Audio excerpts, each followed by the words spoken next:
قرآن پاک کی سب سے پہلی صورت ہے سورۃ الفاتحہ۔ فاتحہ کی معنی ہے کھول دینے والی۔ اس سورہ مبارکہ کے اور بھی متعدد نام قرآن میں آتے ہیں حدیث پاک میں، جس میں شفا ہے، رقیہ ہے، سبا مثانی ہے، قرآن پاک میں بھی آتا ہے، اور اسی طرح کافیہ ہے، اس کا نام شافیہ ہے، سورہ رقیہ ہے، یعنی دم والی صورت، اور اس میں پورا ایک واقعہ بھی آتا ہے کہ ایک صحابی نے کیسے دم کیا تھا اور اللہ نے شفا عطا فرما دی۔ کافیہ اس وجہ سے کہتے ہیں کہ نماز میں اگر کوئی سورہ فاتحہ پڑھ لیتا ہے تو اس کی نماز کو کفایت کر جاتی ہے، کافی ہو جاتی ہے، یعنی اس کی نماز۔ اس کے شان نزول کے متعلق یہ آتا ہے کہ نبی پاک صلی اللہ علیہ وسلم پہ یہ مکہ میں ابتدائی دور میں بہت جلد نبوت ملنے کے بعد مکمل صورت نازل ہوئی، اور یہ واحد صورت تھی جو کہ مکمل نازل فرمائی اللہ تعالیٰ نے۔ باقی سورہ علق، سورہ مدثر، مزمل وغیرہ کی کچھ آیات یعنی پہلے نازل ہوئیں، پھر بعد میں ان کو مکمل کیا گیا۔ لیکن سورہ فاتحہ ہی وہ صورت ہے جو قرآن پاک کی مکمل اللہ تعالیٰ نے 7 آیتوں کے ساتھ ایک ہی مرتبہ سے نبی پاک صلی اللہ علیہ وسلم پر سب سے پہلے جو نازل ہوئی، یعنی سب سے پہلے نازل ہونے والی مکمل صورت سورۃ الفاتحہ ہے۔ اس کے ہر نام کی بھی ایک وجہ تسمیہ بیان کی جاتی ہے، اور سبا مثانی بھی اسی وجہ سے کہتے ہیں 7 بار بار دہرائی جانے والی آیات، کیونکہ ہر نماز کی ہر رکعت میں نفل و سنت و فجر، ظہر، عصر، مغرب، عشاء، جمعہ، عیدین، نماز جنازہ، کوئی بھی نماز ہو، اس کی کوئی بھی رکعت ہو، اس میں سورہ فاتحہ پڑھی جاتی ہے۔ اس نسبت سے اس کو سبا مثانی کہا جاتا ہے۔ فاتحہ کھولنے والی ہے کیونکہ قرآن پاک جب ہم کھولتے ہیں اس کو سب سے پہلی صورت ہی آتی ہے۔ دوسرا مفہوم یہ ہے کہ قرآن پاک کو کھول کر بیان کر دینے والی، اور اس کا نام دعا بھی ہے۔ اس میں ہم دعا مانگتے ہیں اللہ تعالیٰ سے، اور اللہ تعالیٰ نے ہی ہمیں یہ صورت سکھائی ہے کہ ہم وہ دعا، وہ طلب، جس چیز کی طلب ہوتی ہے انسان دعا بھی اسی کے لیے کرتا ہے۔ تو جب آپ یہ دعا مانگتے ہیں اللہ تعالیٰ سے کہ ہمیں کیا چاہیے، صراط المستقیم، تو پھر آگے پورا قرآن اس کا خلاصہ ہے، یعنی اس کا مفہوم بیان کرتا ہے کہ صراط مستقیم تمہیں کیسے مل سکتا ہے، یا تم اس پہ کیسے چل سکتے ہو، یا اسے کیسے اختیار کرنا ہے۔ یہ پورا قرآن پاک کا یعنی خلاصہ اس میں بیان ہو جاتا ہے سورہ فاتحہ میں۔ اس صورت کے بارے میں یہ بھی آتا ہے، آپ صلی اللہ علیہ وسلم نے فرمایا اللہ تعالیٰ نے اس صورت کو اپنے اور اپنے بندے کے درمیان، حدیث کا مفہوم ہے، تقسیم کر دیا ہے، یعنی کچھ حصے اللہ کی تعریف پہ ہیں، پھر اس کے بندہ جو ہے التجا، مناجات اور دعائیں کرتا ہے اللہ تعالیٰ سے۔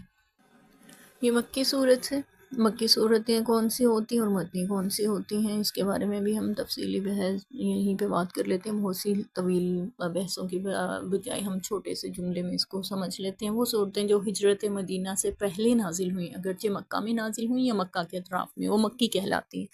اور جو صورتیں ہجرت مدینہ کے بعد میں نازل ہوئیں وہ مدنی کہلاتی ہیں، خواہ وہ مکہ میں مدینہ میں نازل ہوئی ہوں، یا مدینہ کے اطراف میں، یا ارد گرد، یا صلح حدیبیہ کے موقع پر، جو کہ مکہ کے بالکل قریب حدیبیہ کے مقام پہ نازل ہونے والی صورتیں یا آیتیں، وہ بھی مدنی ہی کہلاتی ہیں۔ تو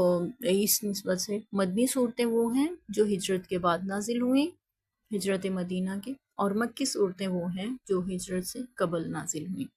اب قرآن پاک کو شروع کرنے سے پہلے تعوذ پڑھنے کا حکم ہے۔ قرآن پاک میں اللہ تعالیٰ نے فرمایا اذا قرأت القرآن فاستعذ باللہ من الشیطان الرجیم، کہ جب آپ قرآن پڑھنے لگیں تو اعوذ باللہ من الشیطان الرجیم پڑھ لیا کریں۔ اس کے پڑھنے کا حکم کیوں ہے، اس کے بارے میں یعنی مفہوم یہ بیان کیا جاتا ہے کہ شیطان کے شر سے، وسوسوں سے اللہ تعالیٰ کی پناہ مانگ لی جائے، تاکہ آپ مکمل طور پر یکسوئی کے ساتھ، پوری توجہ کے ساتھ اللہ تعالیٰ کے اس کلام سے فائدہ اٹھا سکیں، اس کو سمجھ سکیں، اس کو تلاوت کر سکیں اور اس کو پڑھ سکیں۔ بسم اللہ الرحمن الرحیم۔ بسم اللہ سورت کا حصہ ہے یا نہیں ہے، آیا کہ یہ سورت ہے، سورت کی ایک آیت ہے، اس کے بارے میں علماء میں اختلاف ہے۔ وہ بعض کے نزدیک یہ کہ ہر سورت کے ساتھ یہ اس کی آیت ہے، سوائے سورت التوبہ کے، کیونکہ اس کے شروع میں بسم اللہ نہیں لکھی گئی ہے۔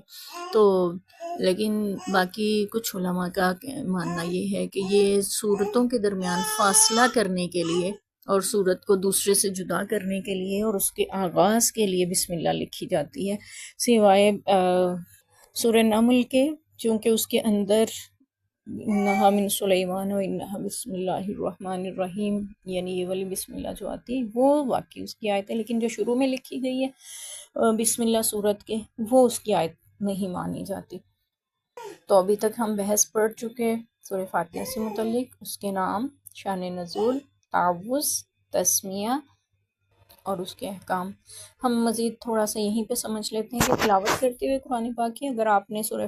اعوذ باللہ پڑھیں گے یعنی تعوذ پڑھیں گے، تسمیہ پڑھیں گے، پھر اس کے بعد آپ تلاوت شروع کر دیں گے۔ آپ تلاوت کرتے کرتے دوران میں آپ رک جاتے ہیں کسی سے بات کرنے کے لیے قرآن پاک پڑھتے ہوئے، یا کوئی آپ اپنے کام سے اٹھ کے چلے جاتے ہیں، واپس آ کر شروع کر رہے ہیں، بات ختم کرنے کے بعد دوبارہ شروع کر رہے ہیں، تو پھر آیا بسم اللہ پڑھی جائے گی یا تعوذ پڑھا جائے گا؟ تو اس میں زیادہ